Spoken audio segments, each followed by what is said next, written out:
வணக்கம். தமிழ் ஃபுட் கார்னர்ல இன்னைக்கு புதினா உளுந்து தொக்கு பண்ண போறோம். இந்த தொக்கை நம்ம ரொம்ப வேகமா ஈஸியா செஞ்சிடலாம். டேஸ்டும் ரொம்பவே சூப்பரா இருக்கும். சூடான சாதத்துல இந்த தொக்கை போட்டு நெய் அல்லது நல்லெண்ணெய் விட்டு சாப்பிட்டோம்னா ரொம்ப அருமையா இருக்கும். எல்லாருமே விரும்பி சாப்பிடுவாங்க. இப்ப எப்படி பண்றதுன்னு பார்க்கலாம். இந்த பேன்ல 1 டேபிள் ஸ்பூன் நல்லெண்ணெய் சேர்க்கிறேன். எண்ணெய் சூடானதும் 7ல இருந்து 8 காஞ்ச மிளகாவை சேர்த்து மிதமான தீயில வச்சு இந்த மிளகாவை கலர் மாறாம வறுத்துக்கங்க. நான் 8 காஞ்ச மிளகாய் சேர்த்திருக்கேன். நீங்க உங்களுடைய காரத்துக்கு தகுந்தபடி கூட்டியோ குறைச்சோ சேர்த்துக்கங்க. இப்ப மிளகாய் வறுபட்டுச்சு. இதை எடுத்து வச்சுட்டு 3 டேபிள் ஸ்பூன் உளுந்தை சேர்த்து இந்த உளுந்தை நல்லா பொன்னிறமா வர வரையும் வறுத்துக்கணும். உளுந்தை இந்த அளவு பொன்னிறமா வறுத்துட்டு இந்த உளுந்தையும் ஏற்கனவே வறுத்த மிளகாயோட சேர்த்து எடுத்து வச்சுக்கலாம்.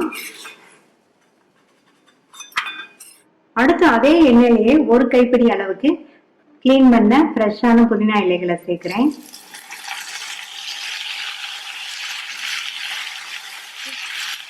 இதை ரொம்ப நேரம் வதக்க வேண்டாம். லைட்டா ஒரு வதக்குனா போதும். இப்ப இதை தனியா எடுத்து வச்சுட்டு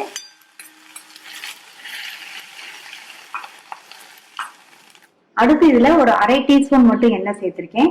இதுல கட் பண்ண 2 மீடியம் சைஸ் வெங்காயம். வெங்காயத்தை ரஃபா கட் பண்ணிக்கங்க. இது கூட 7-8 பல் பூண்டு, கொஞ்சமா கறிவேப்பிலை இலைகளை சேர்த்துட்டு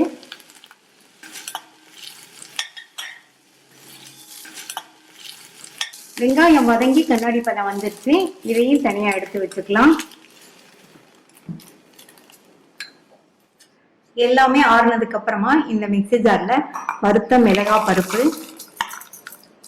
10 நிமிஷமா ஊற வச்ச ஒரு நெல்லிக்காய் அளவு புளி, பெரிய நெல்லிக்காய் அளவு புளி, இந்த தொக்குக்கு தேவையான அளவு உப்பு சேர்த்து 2-3 சுத்தி எடுத்துட்டு வந்துடலாம். அடுத்து இதுல வதக்குன புதினாவை சேர்த்துக்கலாம். லைட்டா ஒரே ஒரு சுத்து மட்டும் சுத்தி அரைச்சுக்கங்க. புதினா சேர்த்து அரைச்சிட்டு அடுத்து வதக்கி வச்ச வெங்காயம் பூண்டை சேர்க்கிறேன். இதையும் லைட்டா ஒரு சுத்திட்டு வந்துடலாம். வெங்காயம்லாம் நைஸா அரைப்படக்கூடாது. அந்த மாதிரி அரைச்சுக்கலாம். அரைச்சாச்சு. வெங்காயம்லாம் அங்க 1-2 தெரியிற மாதிரி அரைச்சுக்கங்க.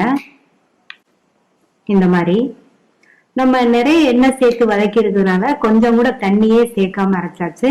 இன்னொன்னு வெங்காயம் புளியில எல்லாம் ஈரப்பதம் இருந்தது. அப்புறமா இந்த தொக்குக்கு நம்ம தாளிக்கணுங்கிற அவசியம் கிடையாது. அப்படியே சர்வ் பண்ணிடலாம்.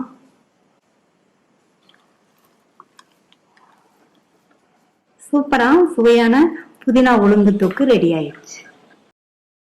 ட்ரை பண்ணி பார்த்துட்டு உங்க கமெண்ட்ஸ் சொல்லுங்க. தேங்க்யூ.